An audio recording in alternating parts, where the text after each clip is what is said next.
Eritis on inimese või looma organismist pärinev kehavedelik, nagu veri, uriin, okse, koevedelik või muu selline. Eritise plekke eemaldatakse koheselt, kuna tegemist võib olla nakkusallikaga.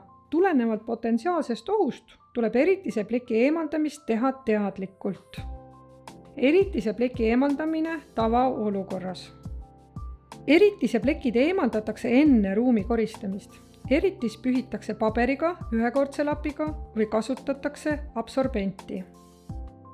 Eritise pleki eemaldamisel kasutatakse desinfitseerivat ainet, mille doseering ja mõjuaeg peavad olema vastavad ainetoote kaardile. Desinfitseeriva aine lahus tehakse niisutus pudelisse või kasutatakse originaalpakendis valmis lahust. Soovitav on ühe käega eemaldada eritis ja teise käega desinfitseerida pind. Nii säästetakse üks kinnaste vahetus. Kui tegemist on suurema eritisega, kus on vaja kasutada mõlemat kätt, eemaldatakse esmalt eritis, siis võetakse ära ühekordsed kindad ja pannakse uued ning seejärel desinfitseeritakse pind ning taas vahetatakse kindad. Nüüd pannakse kätte uued kindad ja jätkatakse tavakoristusega. Eritise pleki eemaldamine tervishoiu- ja hoolekandeasutuses. Tervishoiu- ja hoolekandeasutuses on oluline nakkusohu vältimiseks eritise plekid esimesel võimalusel eemaldada. Selleks võiks olla põhimõte, kes esimesena plekki märkab, see eemaldab. Eritis pühitakse ära paberiga, ühekordse lapiga või kasutatakse absorbenti.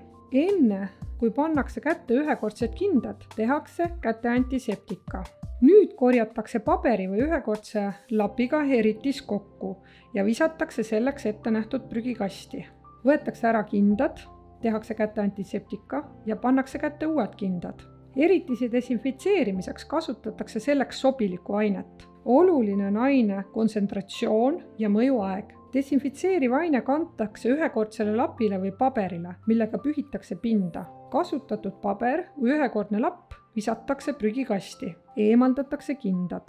Tehakse taas käte antiseptika ja pannakse kätte uued kindad. Kui eritise plekk on eemaldatud ja desinfitseeritud, siis jätkatakse tavakoristusega. Eritise plekk eemaldatakse esimesel võimalusel. Eritise pleki eemaldamiseks kasutatakse ühekordset lappi või paberit. Desinfitseeriva aine doseering, mõjuaeg on olulised.